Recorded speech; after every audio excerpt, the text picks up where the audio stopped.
Então isso eles não vão fazer mais na sua leitura. Quando você falar que a morte saiu caro, saiu.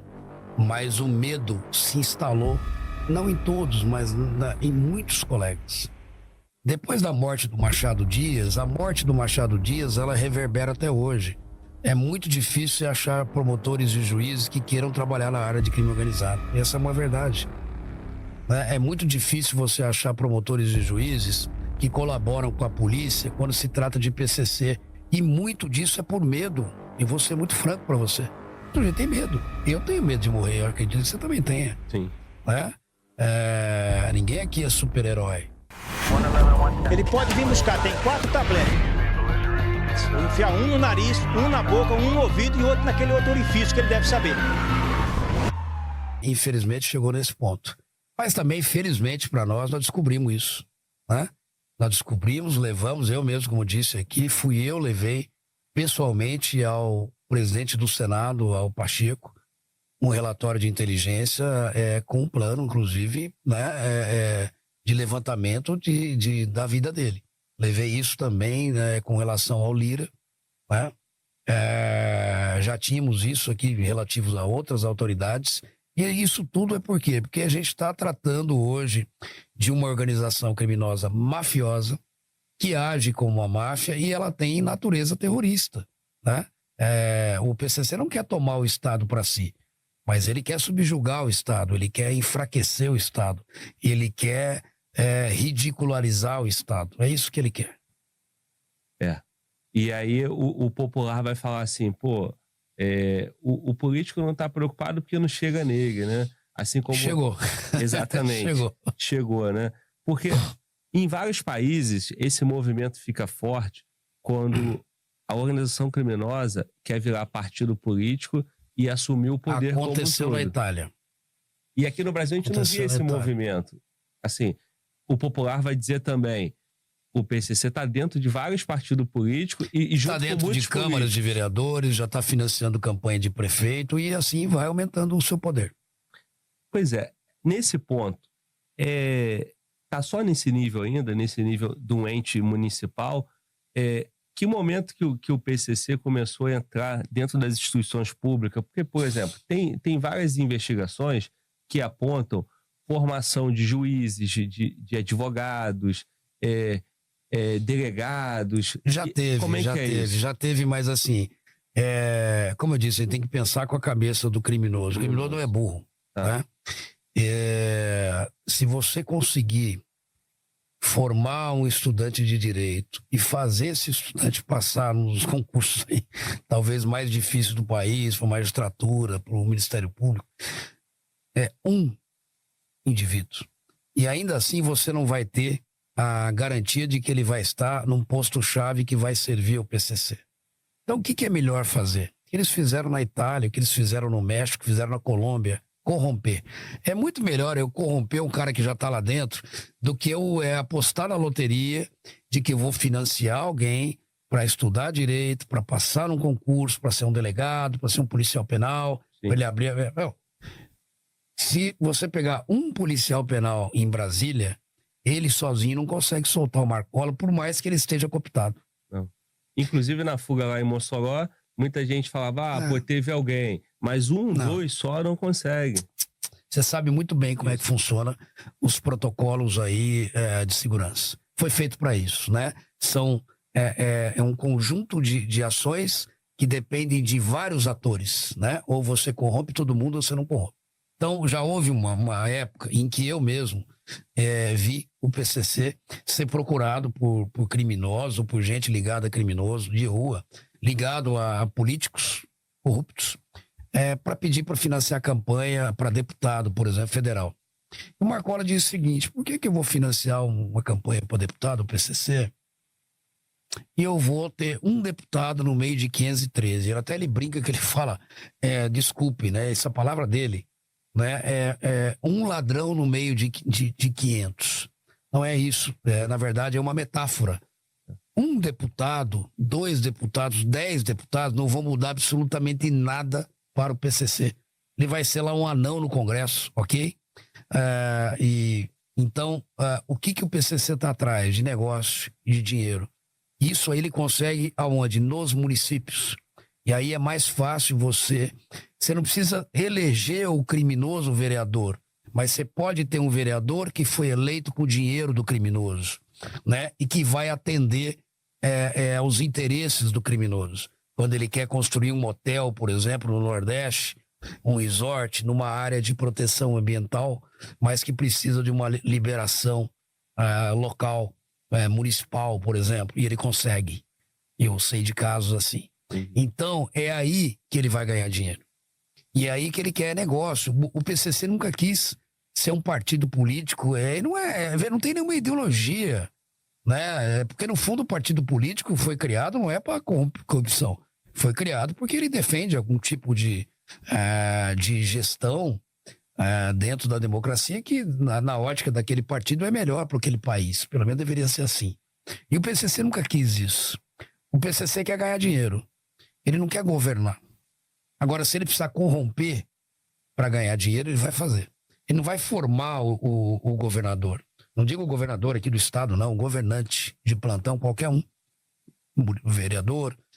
Hoje está no nível de Câmara Municipal, não que tem integrantes, não estou acusando isso, mas que há financiamento de campanha de criminosos ou de gente ligada ao PCC. Isso aí é só se a gente for tapar o sol com a peneira. Isso existe já. Não só aqui, por exemplo, no Nordeste, é uma influência muito grande do Alejandro, do Marcolinha. Por que a operação saiu do Nordeste para prender a mulher dele aqui? Porque ela é do Nordeste. Ela é lá da região se eu não me engano, do Ceará, eu não sei de onde ali, da região do Nordeste, né?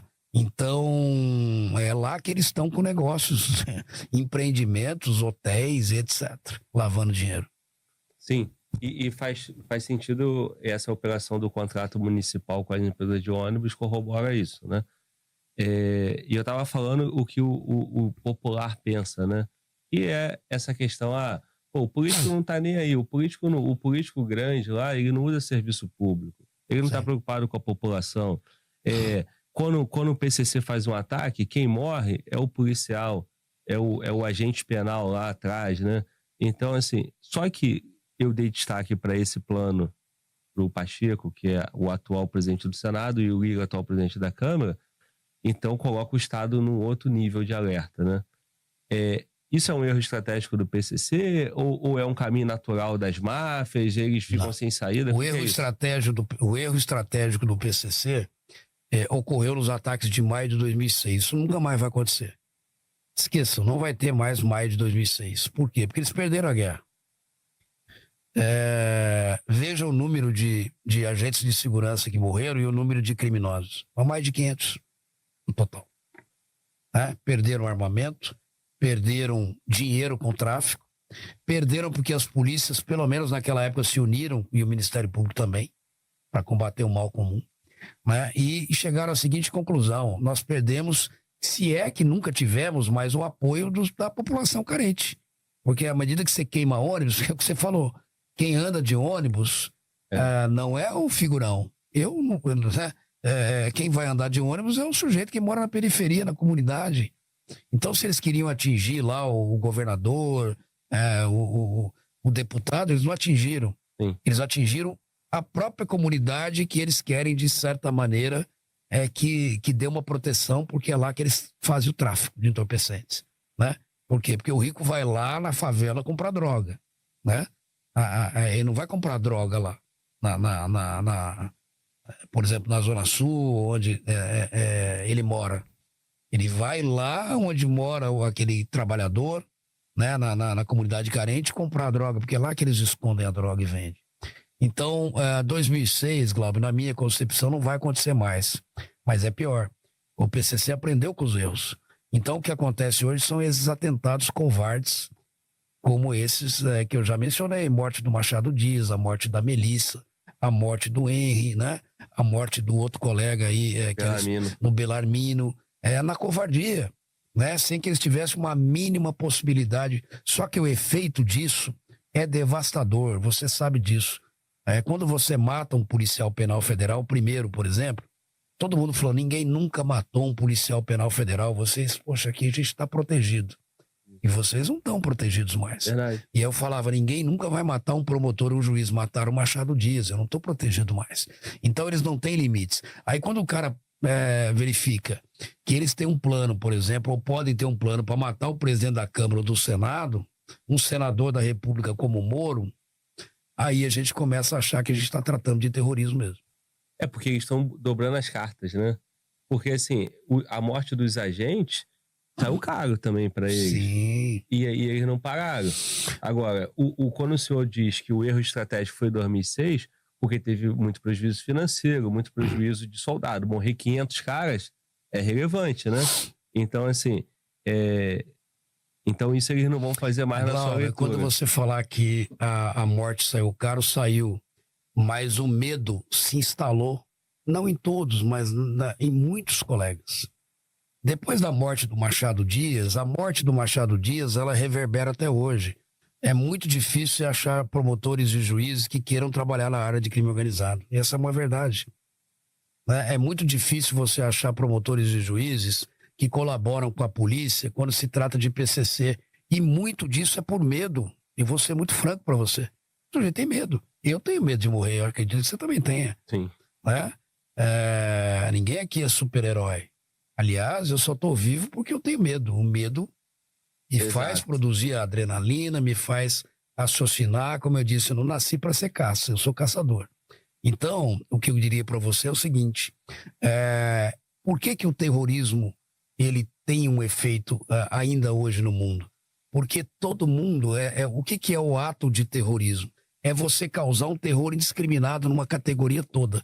Quando você atinge um policial penal federal que se achava protegido por essa áurea da carreira, lá em Cascavel, o cara que está em Mossoró fala, pô, eu também posso ser morto aqui. O cara que está em Campo Grande vai falar mesmo, o cara que está em Brasília vai falar a mesma coisa. Exatamente. Não é que ele é covarde, mas em algum momento, em algum lugar, vai haver um relaxamento, porque, pô, eu sozinho não vou enfrentar esses caras. O cara que enfrentou morreu. Então eu vou aqui só cumprir o meu papel. Isso aconteceu em São Paulo. Isso acontece na Justiça e no Ministério Público. Então o que eu falo, uma morte do Machado que foi em 2003, ela reverbera até hoje. Isso é o terrorismo. É você causar um terror indiscriminado e fazer com que, de alguma maneira, vai haver um relaxamento de regras. Então, nesse aspecto, foi favorável a eles. Agora, 2006, não. Foi um ataque que atingiu apenas a população e só piorou a situação deles. Claro, quando você mata um agente penal federal, vai haver um recrudescimento no primeiro momento, por parte de todos, mas no segundo momento, quando as pessoas percebem que podem estar sozinhos ou acham que estão sozinhas, já teve cara que fala para mim, poxa, mas o senhor fala porque o senhor tem toda essa proteção atrás de si, eu não tenho. Eu falei, cara, eu estou lutando por você. Eu estou me expondo por você. E se você pensar dessa maneira, é o que eles querem. Exato. É que eles querem que você se acovarde, que você não cumpra os protocolos de segurança. Não pode existir uma rebelião e nem uma fuga se forem cumpridos todos os protocolos de segurança. Desculpe. Isso. Não pode. Não tem como. Se todo mundo seguir o que tem que fazer, não vai ter nem fuga, nem rebelião, nem morte. E o Mossoró é prova disso. Agora, exato. Agora, se o policial se sente acovardado não no sentido que ele é covarde, não. Mas olha só, por que eu vou me expor? O colega que se expôs aí, que foi um pouco mais rigoroso, morreu. Eu não vou, eu tenho família. Acho que isso é natural do ser humano. E aí é o terror. Eu não estou criticando o policial, não. Nem o promotor, nem o juiz que tem medo, eu também tenho medo. Eu estou dizendo que isso é o terrorismo. Então, lá na Espanha, quando você explode uma estação de trem, todo mundo que for pegar trem ali, em algum momento ele vai ter medo. Se achar uma mochila que alguém esqueceu, cara, é o terror. Ele muda a funcionalidade, seria mais ou menos isso. Com certeza. E eles sabem disso, esse é o objetivo. Até inconscientemente ele muda. E esse é o objetivo. O objetivo é causar um terror indiscriminado a um grupo de pessoas ou de população.